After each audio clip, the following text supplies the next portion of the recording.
This is part 9 of the series Foundations of Literary Study, and the topic of this lesson will be tone and irony. This video supplements chapter 12 in our textbook, Writing About Literature.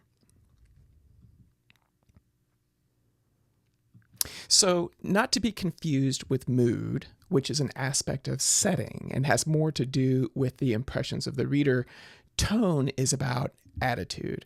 It's about the writer's attitude toward his reader or subject matter, or the attitude of one character speaking to another.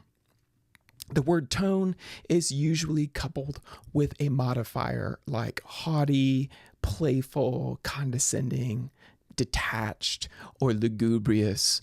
Sometimes, quite commonly in third-person narration, writers tell us how something is said.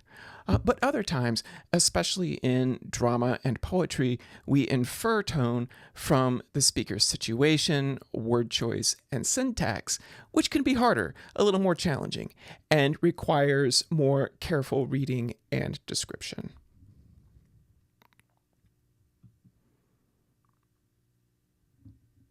So, one common and effective means of establishing tone is verbal irony.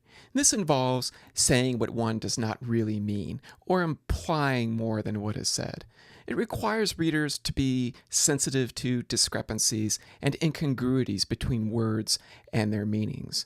So a familiar example of verbal irony is hyperbole, or exaggerated speech, what we colloquially call sarcasm. So for example, you might use hyperbole to describe what happened if a bat got loose in your house. Or I hear students use hyperbole to describe what it's like carrying their anthology of Shakespeare plays around on campus. The opposite of hyperbole is meiosis, or understatement. Leidades are an example of understatement. Leidades is a positive that's affirmed by the negative of the contrary. So saying something like, I'm not unhappy, or she's not a bad poet, or his novel's not bad, when really what you mean is that she's a good poet, or that his novel is really good. Verbal irony often involves double meanings, or puns, in which the secondary meaning is often more intentional than the primary meaning, and it's a common source of humor. A combative form of punning, called estismus, occurs when characters reply to earlier words used in a different sense. You might call this twisting someone's words. There is an example. Usually it's comedic. Here it's particularly awful in Macbeth. This is when Macbeth has hired some goons to go out and kill Banquo and his son. And Banquo comments on the weather. He says it will be rain tonight. And the first murderer, in response to that, says, let it come down. But of course, he's not talking about the rain. He's probably talking about the weapons they're using to kill him. So that's a particularly gruesome example of estismus. There are other kinds of irony, of course. We're going to talk about 3 of them: situational irony, cosmic irony, and dramatic irony. Situational irony, this involves discrepancies and inconsistencies between appearances and reality, the way we see things and the way they really are, or between intentions and outcomes. Performing an action, expecting a certain outcome, but getting a different or surprising result. Those are examples of situational irony. We'll provide some examples of all of these in Macbeth in just a moment. Cosmic irony, this occurs when hopes and expectations are thwarted by forces that are mysterious, inaccessible, and beyond one's control, like fate, you might say. And finally, dramatic irony. Dramatic irony arises from the reader's or audience's recognition of a character's lack of complete knowledge or understanding of a situation, which impairs the character's judgment and decision making. This creates a lot of tension in plays and stories. So, looking at tone and irony in Macbeth, I'm going to put the four kinds of irony back up on the screen here. We'll talk about each one of these, give an example from the play. We'll start with verbal irony, and this will be Act 4, Scene 3, lines 176 to 79. Just a very, very quick passage. This is when Ross goes to London, where Malcolm and Macduff are asking the king, Edward the Confessor, for military support in their rebellion against Macbeth. And Ross comes in to update them on the terrible state of affairs in Scotland and urge them to move quickly, because things are deteriorating, move quickly to overthrow Macbeth. But he's also come to inform Macduff that his entire family has been slaughtered by Macbeth's men, which is news that he does not want to deliver, of course. And when Macduff inquires after his wife and children, Ross evades at first. He says that they're well and that they're at peace, by which, of course, he really means that they're dead and free from the terrors of Macbeth's persecution. This seems a little cruel, maybe, to a reader, but his tone surely is not spiteful or mocking. Rather, he is understandably hesitant and remorseful that he has to be the bearer of tragic news.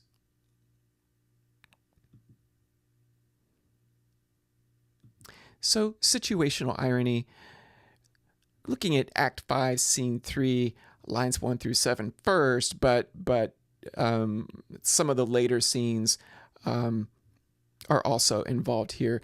This is when Macbeth realizes that he has grossly misinterpreted the witch's prophecies. So he's in Dunsinane Castle at this point, and to reassure himself of success and putting down the rebellion led by Malcolm, Macduff, and Seward, they've all surrounded his castle at this point. He repeats what the Weird Sisters had said earlier, that his hold on the throne will be secure until the trees of Burnham Forest march on the castle, and that no man born of a woman will overthrow him. So he says in these lines, "Till Burnham Wood remove to Dunsinane, I cannot taint with fear. What's the boy Malcolm? Was he not born of woman? The spirits that know all mortal consequences have pronounced me thus.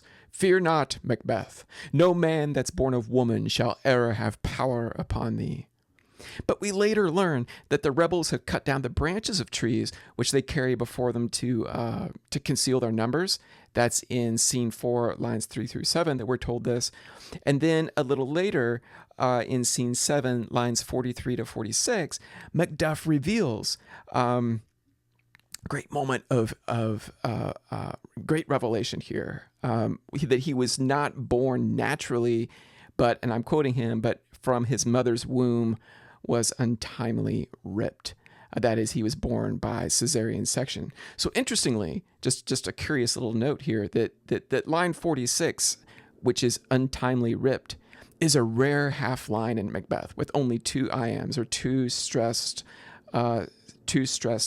syllables.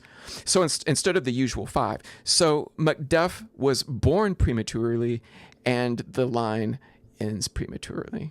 I like to think that Shakespeare did that on purpose. So realizing that he has gravely misinterpreted the witch's predictions, Macbeth calls them juggling fiends that palter with us in a double sense. That's lines 49 through 52. Anagnorisis. Good example of anagnorisis there. Cosmic irony. Act 3, Scene 5, lines 23 through 33. This is when the goddess of the moon, Hecate, shares her plan to destroy Macbeth. So she appears to the witches here. She's upset. She admonishes them for their involvement with Macbeth, who is not one of their kind. And to redress this, she predicts that Macbeth will seek them out once more, which of course he does, and that she will then aid the witches in conjuring apparitions that will equivocate with him and mislead him. As she says, draw him on to his confusion. He shall spurn fate, scorn death, and bear his hopes above wisdom, grace, and fear. So this scene strongly suggests that Macbeth is, from this point forward, a kind of puppet being played by forces that are beyond his control, that he's not the agent of his own demise, that fate is driving him towards the play's violent climax. So we're going to go back much earlier in the play for an illustration of dramatic irony. This is Act 1, Scene 4, lines 11 through 27. Duncan welcomes Macbeth back. They've been out fighting the civil wars. They're over. He welcomes him back and then formally rewards him for his service. So this is the first time that Macbeth meets with Duncan after hearing the weird sister's prophecy that he would become Thane of Cawdor and that he would become king. And he's already contemplated violence against Duncan by this point. Duncan, of course, knows nothing of any of this. At the beginning of the scene, the previous Thane of Cawdor, who had rebelled, has been executed. And Duncan comments on this, and is struck by the fact that he had trusted this man.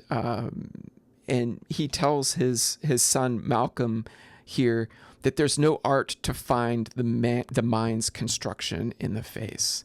He, that is the Thane of Cawdor, was a gentleman on whom I built an absolute trust. So he says, you can't read a man's thoughts. You can't know his heart by what he says. He's advising, he's telling his son this as a piece of sort of fatherly advice. But the very next face he sees, the next man whom he addresses is Macbeth, whose thoughts and heart the audience already knows, which makes the following exchange of gratitude on Duncan's part and loyalty on Macbeth's part especially uncomfortable for the audience. So Duncan says, "Oh, worthiest cousin." Now, this half line is interesting because it completes the half line before it, which was about the previous Thane of Cawdor, whom he says he trusted absolutely. So he continues, "The sin of my ingratitude even now was heavy on me. Thou art so far before, that swiftest swing of recompense is slow to overtake thee. Would thou hadst less deserved, that the proportion both of thanks and payment might have been mine. Only I have left to say, more is thy due, than more than all can pay." So he's feeling guilty that he is that he feels tardy in congratulating and recompensing Macbeth for his victories, and that he wishes that he could give him more. And Macbeth replies, "The service and loyalty I owe in doing it pays itself. Your Highness' part is to receive our duties, and our duties are to your throne and state, children and servants, which do but what they should by doing everything safe toward your love and honor." Of course, we're watching this and we know what Macbeth is really thinking and what Duncan doesn't know, and that Duncan, in fact, will not live long past this moment in the play.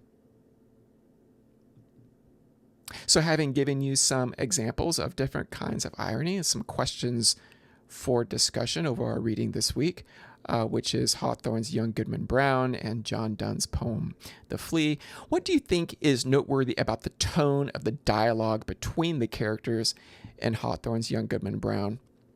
And as for The Flea, what reveals the speaker's attitude toward the woman addressed in the poem? And finally, what kinds of irony can you find in both works? And would you say that one type seems more prevalent than another? And what might that mean? And that concludes this video lesson on tone and irony.